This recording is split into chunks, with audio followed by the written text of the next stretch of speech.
Back to the channel, welcome back to our new video. আশা করি সকলে ভালো আছো, সুস্থ আছো, আমরাও ভালো আছি। তাহলে আজকের টপিক আবারও সেই ম্যান্ডি, তাকে নিয়ে শুরু করা যাক। প্রথমেই বলে নি, এমনভাবে থাম্বনেল টাইটেল দিল, আমরা ভাবলাম বড় চ্যানেল যে কথাগুলো বলেছে সবাই নিশ্চয়ই দেখেছো, কেন চোখে জল আসলো না তার মেয়ের জন্য, কেন কি হলো, মানে এখানে আর আমি বেশি উদ্গার করছি না, তোমরা তো শুনেইছো। তার জন্য মনে হয় ম্যান্ডি জবাব দিল। আদৌ তো তা না, কিছুই বললো না। ক্লিকবেট করালো, যেমন বড় চ্যানেল করাতো আগে, এখন তো ভিউজ পুরো খেয়েছে নিজের দোষে নিজেই। ক্লিকবেট করিয়ে নাম নিল নিজের বান্ধবীর বাড়িতে কি হচ্ছে সেটা নিয়ে বললো। তাহলে এরা যদি এইভাবে ভিউজ কামাতে পারে, তাহলে আমরা যেসব ক্রিয়েটাররা রয়েছি সমালোচনা করি, তারা কথা বলতে গেলে আমার গায়ে লাগে কেন? যে বড় চ্যানেল যখন কেসই করেছে সুতোবার নামে, তাহলে ভিউজ নেই বলে আবারও কালকে ওই ম্যান্ডির নাম নিয়ে এম এস ফ্যামিলির নাম নিয়ে সেখানেও কোথাও তো ওদের চ্যানেলের নাম বলেনি। তাহলে এটাকে কেন বলতে বসে গেল দুই হাজব্যান্ড ওয়াইফ মিলে? তারপরে হেল্প করেছি, আমাদের বিপদে পাইনি। প্রথমত তো লোককে হেল্প করলে নিজে এক্সপেকটেশন রাখতে নেই, এটা আমরাও অনেকবার অনেককে করেছি, আমরাও পাইনি। এটাই বাস্তব যে তুমি হেল্প করবে বলে তোমাকেও যে সে হেল্প করবে, ব্যাক করবে, তার কোনো মানে নেই। আর হেল্প করবো সেটা মুখে যদি বলেই দিলাম, তাহলে হেল্পের কোনো মানে নেই। হ্যাঁ, ও বেঈমান তো বটেই, কারণ সুতোপার কাঁধ পেয়েছিল একসময় কাঁদার জন্য, সেই সুতোপাকে যদি ছবল মারতে পারে, তাহলে ওর মতো বেঈমান দুনিয়া একটাও আছে। এবার আমরা অনেকদিন আগের থেকেই বলেছিলাম, যেহেতু আমরা লোকের বাড়িতে গিয়ে ভিডিও করতে পারি না, প্রমাণ দিতে পারি না ওইভাবে, তাই আমাদেরকে সবাই তাচ্ছিল্য করে ছোট চ্যানেল বলে। আমরা অনেকদিন আগেই বলেছিলাম ম্যান্ডি আর বড় চ্যানেল এদের দুটোরই প্ল্যানিং করে সুতোপাদিকে ফাঁসানো হয়েছে। কারণ হুট করে কথা নেই বার্তা নেই, ম্যান্ডি আর কাউকে ফোন করলো না, সুতোপাদিকে করলো। তারপরেই আবার পাল্টি খেয়ে গেল, বরের সাথে ঠিক হওয়াতে একটা দোষ হয়ে গেল সুতোপাদি। ওদিকে বড় চ্যানেল কেস করেছে, যেমনি শুনলো, সাথে সাথে এরাও কেস দিয়ে দিল, যাতে মানুষটাকে দাবিয়ে দেওয়া যায়, তার চ্যানেলটা সরিয়ে দেওয়া যায়। কিন্তু এত কিছু লম্পঝম্প করেও তাকে কিন্তু কেউ দাবাতেও পারেনি, তাকে সরাতেও পারবেও না। তার এই কাঁধটা খুবই শক্ত, আর মনটা সে একা লড়ে যাচ্ছে। তার পাশে হয়তো ভিউয়ার্সদের সাপোর্ট, আর আমরা কয়েকজন ক্রিয়েটার তার সাপোর্টে আছে, গুটি কয়েক। তাই জন্য চারানা আটানা নাম হয়েছিল। চারানা আটানারা একসাথে হলে যে সেটা ভারী হয়, সেটাও নিশ্চয়ই তোমরা জানো, সবাই একসাথে। যে এরপরে আবার বলতে বলবে সুতোপা যদি একটু মুখ খোলে, যে ওই তো আবার শুরু করেছে, যে কালকে পোক করলো কেমন উর্ফি জাভেদ। আচ্ছা, উর্ফি জাভেদ নামে তো আছেই, তাহলে সেখানে তাদের গায়ে লেগেছিল কেন? আর খারাপ কি বলেছে, বলছে গালি দিত। হ্যাঁ, অনেক আগে হয়তো দিত, নিজের গ্রুপ যারা ছিল সেই গ্রুপের উস্কানিতে দিত, কিন্তু এদানিং যখন স্ট্রাইক খেয়েছিল চ্যানেলে, তারপর থেকে কিন্তু সুতোপাদের খিস্তি খামারি করতো না, এখন অনেক ভদ্র হয়ে গেছে। কারণ ভিউয়ার্সদের কথা শুনেছে, ভিউয়ার্সরাই বুঝিয়েছে তুমি এইভাবে ভিডিও করো না। যে কারণ আমরা কোথাও দেখলাম না ম্যান্ডি গালি দিয়ে মানে ওদের চ্যানেল নিয়ে কথা বলেছে। এটাও কিন্তু একটা প্ল্যান, আমাদের যেটা মনে হচ্ছে ওই দুটো মিলেই প্ল্যান করেছে যে এরমভাবে ভিডিও করো, দেখো সুতোপা আবার মুখ খুলবে। আর কিন্তু সুতোপা সহজে মুখ খোলে না। বলারও তো একটা রিজন ছিল, কারণ যে মানুষটাকে আমরা কোনোদিন দেখিনি হাতা কাটা নাইটি পরতে, সেইগুলো দেখেই কিন্তু কথাগুলো উঠেছিল। কোনো খিস্তি খামারি তো এখানে বলেনি। আমরাও তো অনেককে রঙ্গ করে হেসে তাকে উল্টো পাল্টা মানে এইভাবে নাম দিই, তো তার মানেই কি সে খারাপ হয়ে গেল? কারণ কেস করেছে যখন, সেখানে তো সুতোপা কি বলেছে সেগুলোকে এখানে আর উদ্গার করার প্রয়োজন ছিল না। নাকি চ্যানেলে 10,000, 8,000, 5,000 এর উপরে ভিউজ যায় না, 4 লাখের চ্যানেল হয়ে, তাই জন্য কালকে পোকটা করা হলো যাতে একটু ভিউজটা বাড়ে। তা চলো, ওদেরকে নিয়ে আর বলছি না, এবার সরাসরি এসে যে ম্যান্ডিকে নিয়ে। তোমরা ভিউয়ার্সরা অনেকেই ওকে কমেন্ট করছো যে তোমার চ্যানেলে শুধুই দেখি খাওয়ার গল্প, পটির গল্প। ঠিক বলেছো, ওর ব্লগ মানে হচ্ছে খাওয়া, ঘুমানো আর পটি। মেয়ের পটি, পরের পটি, মেয়ের পটি, পরের পটি, জনির পটি। পুরো ব্লগটার মধ্যে পটি আর খাওয়া ছাড়া কিচ্ছু দেখালো না। যে মেয়ের পটি হয়েছে বলে কাঁচকলা সেদ্ধ খাচ্ছে। কোনো মা বাচ্চাটা অসুস্থ কাঁচকলা খেয়েছে, সেখানে মা কাতলা মাছ বার করে খেতে পারে? মুখে তোলা যায়? যে কি টাইপের মা! কাতলা মাছ ভেজে প্রথম বললো মেয়েকেও দেবো। কি ভেবেছে যেন ভিউয়ার্স ছাড়বে না, যে ওইরকমভাবে অতবার পটি করেছে তাকে কাতলা মাছ দিলে, তাই জন্য মেয়েকে দেয়নি। পটিটা কেন হলো? একদিন আগেই নিশ্চয় ভিডিও তোমরা দেখেছো, মেয়েকে পর্যন্ত এইটুকু বয়স থেকে কন্ট্রোভার্সি কেমন ভাবে শেখাচ্ছে। একবারও উচ্চারণ করেনি চিকেনের লেগ পিস, বলছে ঠ্যাংটা এইভাবে চিবিয়ে চিবিয়ে খাবো। তার মানে কাকে উদ্দেশ্য করলো? সুতোপাদিকে, কারণ ওর বাবাও বলেছিল ঠ্যাং ছিঁড়ে দেবে।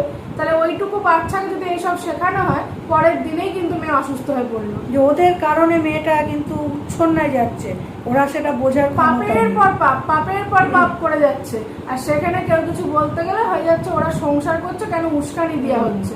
তাহলে সংসারটা তো আমিও করছিলাম, আমাকে এখনো পর্যন্ত দেখি কমেন্টে লিখে যাওয়া হচ্ছে তোমার মেয়ে কি করেছিল মনে নেই, কি করেছি, কিছুই তো করিনি। একটু বলে যাবেন তো আমি যে আমার মেয়ে কি করেছে। হোম টাউন থেকে মানে কলকাতা থেকেও তো অনেক ভিডিও তোমাদের সাথে শেয়ার করেছি, কোনো কন্ট্রোভার্সি ছোঁয়া পেয়েছো নাকি কিছু আমি বলেছি আমার ফ্যামিলি সম্পর্কে? যে ভিডিও দেখতে ইচ্ছে করবে না দেখো না, কিন্তু ফালতু কমেন্ট করলে তার উত্তরটাও নিশ্চয়ই পেয়ে গেছো। আবার ভিডিওর মারফতও দিয়ে গেলাম যে আমার মেয়ে কি করেছে এটা জানতে চাই। হ্যাঁ, মানুষ অনেকে ভালোবাসার লোক ছিল, আমরা ওই সময় ভেবেছিলাম যে এখানে কিছু বললে হয়তো তারা বুঝবে জিনিসটা। যখনই দেখেছি ওটা নিয়ে সবাই বসে গেছে কন্ট্রোভার্সি করতে, দেখেছো কি আমাদের চ্যানেলে সেই সব ভিডিও? আমরা কিন্তু কেচ্ছা ছড়াই না, যে কেচ্ছা যারা ছড়াচ্ছে সোশ্যাল মিডিয়া করছে তাদের নিয়ে অবশ্যই বলবো। আর নিজেদের জন্য এখন ফিরে আসি ম্যান্ডির প্রসঙ্গে, নিজেদের জন্য যখন মাছ রান্না করতে পেরেছে অনেক ভিউয়ার্সরা কিন্তু ওকে অ্যাডভাইস দিয়েছে যে স্যুপ করে খাওয়াও, ভেজিটেবল স্যুপ, নাহলে চিকেন স্যুপ করে খাওয়াও। মেয়ের ব্যাপারটা তো আগে ভাবা উচিত ছিল। মেয়ের অন্যদিকে কোনো অসুস্থতা নেই, এইটুকু বয়স থেকে ঘর অন্ধকার করে ফোন ঘাটে শুয়ে থাকে, সেবেলায় সব ঠিক আছে। ঠিক এক্সাম দিতে যাওয়ার সময় হয়ে যাচ্ছে শরীরটা খুব খারাপ, ম্যাডামদেরকে বলো, ম্যাডামরা কি করবে? ও কি স্পেশাল চাইল্ড নাকি যে ওর ঠাকুরদা বলে দিচ্ছে গিয়ে ম্যাডামকে বলে দিস? এক্সাম তো দিতেই হবে। হ্যাঁ, এটা করানো যেত যদি খুব অসুস্থ হ্যাঁ। হয়তো বেড থেকে উঠতে পারছে না, একদিন কি দুদিন পোস্টপোন করিয়ে দিয়ে। সেটা তো আর হয়নি, ও তো সুস্থ সবলভাবে গেছে এক্সামটা দিতে। সেখানে বসে বসে শুধু পটি, শুধু আমার মেয়ের এই হয়েছে আমার মেয়ের সেই হয়েছে, কিন্তু নিজেকে দেখছি না যে মেয়ের ভালোর জন্য কিছু করছে। যে মেয়ের পটিতে অনেকবার নাকি রাতের থেকে পটি করেছে, সেখানে কোনো মা কাতলা মাছ খাওয়া, চুলে স্পা করতে যায়, হেয়ার স্পা, এগুলো পারে? আবার এসে বলছে হয়নি রে ট্রিটমেন্ট। ননদকে নিয়ে যে এখনো টুকে যাচ্ছে সুতোপাকে দিয়ে। সুতোপা আজকেই কিন্তু একটা ক্লিপিং দেখিয়েছে যে শাশুড়িকে নিয়ে, শ্বশুরকে নিয়ে, ননদের মেয়েকে নিয়ে খেতে বসা। এটা এর আগের ভিডিও ওরা এতবার করে বলছে বলে ওটা দেখিয়েছে। তারপরে ওয়ারে সারা রাতে একটু একটু করে খেয়ে একদম শেষ করলো। কেন মেয়ের সাথে তোরা থাকিস না? অ্যাটলিস্ট মেয়ে অসুস্থ হলে তো মেয়ের পাশে থাকা উচিত, নাকি এখন থেকে মা বাবাকে বলে তোমরা সরে যাও আমি একা থাকবো? মেয়ে যখন অসুস্থ সারা রাত অনেক মায়েরা আছে জেগে বসে থাকে যাতে মেয়ে সুস্থ হচ্ছে কিনা সেটা দেখার জন্য। যে মেয়ে অন্ধকার ঘর, এই বয়স থেকে অন্ধকার ঘর করে শোয়, ও ফোনটা নিয়ে শুয়ে কি দেখছে সেগুলো তো অ্যাটলিস্ট মায়ের দেখা উচিত। ওটাই অ্যাডিক্টেড হয়ে গেছে, তার পড়াশোনা করতে ভালো লাগে না, না। কিন্তু ফোন ঘাঁটতে ভালো লাগে। আসলে হবেই তো, কারণ মা যেখানে আগের ভিডিওতে বলেছে যে 10-12 বছর বয়স হলে কেউ কিডস চ্যানেল দেখবে, তাই মেয়ের তো কোনো দোষ নেই। তারপরে- বাচ্চাটাকে উচ্চনায় পাঠাচ্ছেই তো মা। এতদিন পর তাও দেখলাম যে ব্লগে কোনো কিছু করার সময় শুট করতে ভুলিস নি, অ্যাটলিস্ট দেখিয়েছিস আজকে সবকিছু। সেখানেও সিঁড়ি ছাড় দিয়ে সময় কি বলছিস, না বাবা নিচে এক ফোঁটাও ফেলবো না, আমাকে নাহলে স্যান্ডি বলবি। কেন বলতো? নিজের বাড়িতে এত ভয় পেয়ে পেয়ে কাজ করতে হয়, তাহলে তোদের দুজনের বন্ডিংটা কেমন ভাব, এক ফোঁটাও যদি নোংরা পড়ে তোর বর তোকে বলবে। তাহলে ক্যামেরার সামনে শুধু ভিউয়ার্সদের দেখাস যে আমাদের মধ্যে কত বন্ডিং, মানে আদৌ বন্ডিং নেই। তুইও বুঝছিস যে তুই যে জিনিসগুলো করেছিস তুই অনেকটাই উঠে গেছিস মন থেকে, মানে তুই বুঝতে পারিস বলে তোর মাঝে মাঝে ভিডিও ছুঁয়াতেই তুই বলে দিস যে এই হচ্ছে ওই হচ্ছে। আমাদের বুঝতে বাকি নেই যে লোক দেখানো বন্ডিং দেখাস, আদৌ তোদের বন্ডিং। সবসময় বাইরে ঘুরবো, এই খাবো, ওই করবো। মুদিখানার দোকান থেকে তোকে কেউ জিজ্ঞাসা করেনি তো যে কত টাকা মাসে হয়েছে? তুই নিজে আবার সে 8,000 তুললি কেন? সুতোপার হাজবেন্ডকে তুললি, তাই তো? কেউ ঘাসে মুখ দিয়ে চলে না। একদিন তো তোরাও খেতে পেতিস না, কথাটা বললে তোদের গায়ে লাগছে। সুতোবাড়ির হাজবেন্ড কম টাকা ইনকাম করছে, আজ হয়তো করছে, কাল যে অনেক বেশি করবে না তার কোনো মানে নেই তো, কারণ করতেই পারে। আজ আমাদের কম টাকা, কাল বেশি হতেই পারে। তোর আগে কম টাকা ছিল, তোর লাইফস্টাইল একদম নিম্নতম ছিল, যেমনি তোর টাকা বেরোচ্ছে তোর লাইফস্টাইল ভালো হয়েছে, তাহলে সবার ক্ষেত্রেই। আবার ওই ওয়াইটি যদি কোন সময় না থাকে তুই কিন্তু আবার সে নিম্ন স্তরেই নেমে যাবে। কারণ ওয়াইটির পেমেন্ট ঢুকেছে, ওয়াইটির পেমেন্ট ঢুকেছে, বারবার বলি স্যালারি ঢুকেছে, যেন গভর্নমেন্ট জব করিস এমন ভাব। তোর বর তো ইনকাম করে না, ওরও সেই ওয়াইটি থেকে ইনকাম 8,000 টাকা। এখন যদি ওয়াইটিটা দুম করে বন্ধ হয়ে যায়, তোদের মতো বড় বড় চ্যানেলগুলোর যে কি অবস্থা হবে আমি সেটাই ভাবছি। তারপরে হচ্ছে আর কারুর দুনিয়ায় সুগার নেই, সুগার হয়নি, তোর বরেরই সুগার হয়েছে। সুগারের ইয়ে দিয়েছি, সুগারের প্রোটিন পাউডার দিয়েছি দুধে, যেন জীবনে কারুর ঘরে সুগার হয়নি। হাইলাইট করে করে দেখাতে হচ্ছে সুগারের নাম খাচ্ছি, সুগারে এটা খাওয়াচ্ছি। অনেক মানুষরা এরকমও আছে সুগার হয়েছে কিন্তু অত টাকা নেই, তারাও মেনটেন করে রুটি হাঁটাচলা করে, হাঁটাচলা করছে। আর তোর বর সারাক্ষণ দেখি ঘরেই পড়ে থাকে। হ্যাঁ, একটু ঝাঁট দেওয়ার ক্লিপিং আজকে দেখিয়েছিস যে হাজবেন্ড পরিষ্কার করছিল, তাও কেন ওই জনির লোম টোম সব ভরেছিল, সেখানেও বলছিস এমন কিছু নেই যাতে কোনোদিনই লোম উঠবে না। একটা অবলা জীবের প্রতিও তোর কেমন একটা বাজে চোখ, ওই করতে গিয়ে না কোনদিন তুই জনিটাকে শেষ আসল করে দিস। কথা ও হদ্দ নেকি সারা জীবন, অনেক নেকি দেখেছি, এই মেয়ে ছেলেটার মতো নেকি দুনিয়ার মধ্যে আর একটা নেই। প্রতিটা ডগেরই লোম ওড়ে, ইনসাইড আউটকে দেখে সে গ্রুমিং করিয়ে রাখতে হয় সবসময়।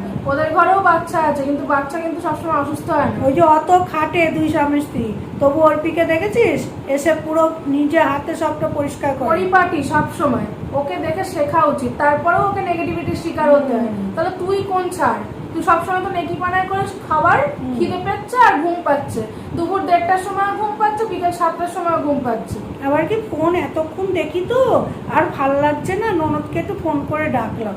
ননদ আছে, ডেকেছিস তুই 2-3টে বিষয় সুতোপাকে ঠুকলি। কেউ ঘাসে মুখ দিয়ে চলে না, ও ননদ দূরে থাকে। আর ননদের ছেলের কথা বলেছিলি, ননদের মেয়ে আছে, ও তো দেখিয়ে দিল, সেটার কথা বলেছিস আর একবারও? ফোন ঘাটতে যখন ভালোই লাগছে না, তাহলে নিজেও কোনো ভালো অ্যাক্টিভিটি হ্যাঁ। শেখ না, কারণ শেখার তো বয়স নেই। ফোন ঘাটবো না সবসময়, কোনো ভালো কিছু শেখ। তোর ওই বান্ধবীটি যে কালকে কমপ্লেন করতে বসে গেল যে তুই কেন সাপোর্ট করিসনি, সেও তো মেকআপ ক্লাসে শিখেছে, মেকআপ আর্টিস্ট হয়েছে।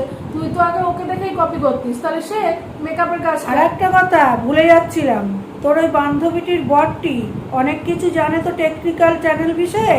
তোর বরের চ্যানেলটা দেখা যাচ্ছে না, ও আবার হ্যাক করেনি তো? কারণ সেটা অনেকেই জিজ্ঞাসা করছে, তুই কিন্তু বলছিস না। ভিউয়ার্সরা লক্ষ্য করবে ডিপি আর তার সাথে পেছনের যে ব্যাকগ্রাউন্ডটা থাকে আমাদের কভার পেজটা, দুটোই কিন্তু উড়ে গেছে। যা মানে যে গেমিং জিনিসগুলো আসছে সেগুলো ডিপি দেওয়া আছে, কভার পেজ দেওয়া আছে।